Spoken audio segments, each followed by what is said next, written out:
চলতি বছরের এসএসসি ও সমমান পরীক্ষার ফলাফলে ফেল করা ৩ শিক্ষা বোর্ডের ২০ শিক্ষার্থী খাতা পুনর্নিরীক্ষণে জিপিএ 5 পেয়েছে।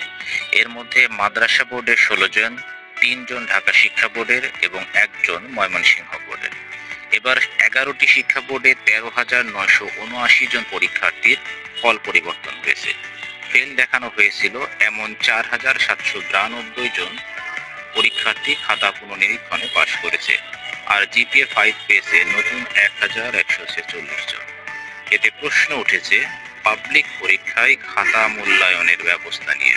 দায়িত্বে অবহেলা ও গাফিলতির মুখে পড়েছেন পরীক্ষকদের, পাশাপাশি খাতা নিরীক্ষণ ও প্রধান পরীক্ষকরাও।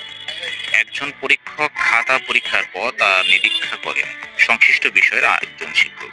এরপর তা জমা দেওয়া হয় প্রধান পরীক্ষকের কাছে, তারও এটি নিরীক্ষা করার নিয়ম রয়েছে। এভাবে কয়েক স্তরে পরীক্ষা নিরীক্ষার পর ফল তৈরি করা হয়, কিন্তু এসবই যেন দায়সারাভাবে চলেছে তা প্রকটভাবে ফুটে উঠেছে এবারের এসএসসি পরীক্ষায় ব্যাপক ফল পরিবর্তনে। খাতা দেখা আর নিরীক্ষার ক্ষেত্রে বিরাজমান এ ধরনের অবহেলার মাসুল দিচ্ছে হাজার হাজার শিক্ষক।